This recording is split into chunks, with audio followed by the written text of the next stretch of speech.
اعوذ باللہ من الشیطان الرجیم بسم اللہ الرحمن الرحیم قال حضرت یوسف علیہ السلام نے فرمایا تزرعون کاشت کرو گے 7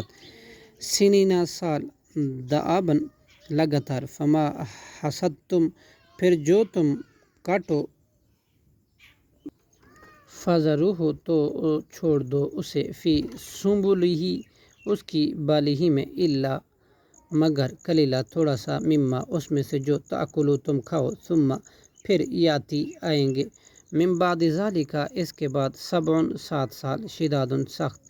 یاکلنا وہ کھا جائیں گے ما اس سے جو قدم تم نے پہلے ذخیرہ کیا ہوگا لہن ان کے لیے الا قلیلہ مگر تھوڑا سا مما اس ذخیرے میں سے جو تو سنون تم محفوظ رکھو گے بیج کے لیے ثم یاتی پھر آئے گا من بعد ذالک اس کے بعد 1 سال عامن 1 سال فیہ اس میں یغاث بارش دی جائے گی الناس لوگ وفیہ اور اس میں یعصرون وہ نچوڑیں گے وقال الملک اور کہا بادشاہ نے ایتونی بھی تم لے آؤ میرے پاس اس کو فلما پھر جب جاءہ آئے حضرت یوسف علیہ السلام کے پاس رسول قاصد قال ارجع تو حضرت یوسف علیہ السلام نے فرمایا ارجع تو لوٹ جا الی ربک اپنے مالک کے پاس فاسألہ سو پوچھ اس سے ما بالو کیا حال ہے نسوۃ اللتی ان عورتوں کا جنہوں نے قطعنا کاٹ لیا تھا ایدیہن اپنے ہاتھوں کو ان ربی بے شک میرا رب بکیدہن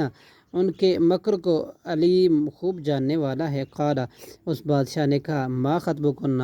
کیا حال ہے تمہارا اذ راودتن جب تم نے پھسلانا ورگلانا چاہا تھا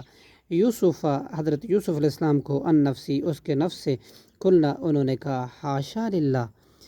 اللہ ہی کے لیے پاکیزگی ہے ما علمنا نہیں ہم نے جانی علیہ اس کے ذمے من سوء کوئی برائی کالتی کہا اتمرات العزیز عزیز مصر کی بیوی نے الان اب حساسا واضح ہو گیا حق انا میں نے ہی راودت ہو ورگلایا تھا اسے ان نفسی ہی اس کے نفس سے وَإِنَّهُ اور بلا شبہ وہ لمن الصادقین البتہ سچوں میں سے ہے ذالک لیعلم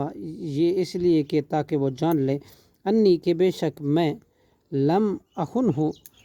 نہیں خیانت کی تھی اس کی بالغیبی پیٹھ کے پیچھے وَأَنَّ اللَّهَ اور بے شک اللہ لا یہدی نہیں چلنے دیتا کید الخائنین مگر نہیں چلنے دیتا مگر خیانت کرنے والوں کو صدق اللہ العظیم۔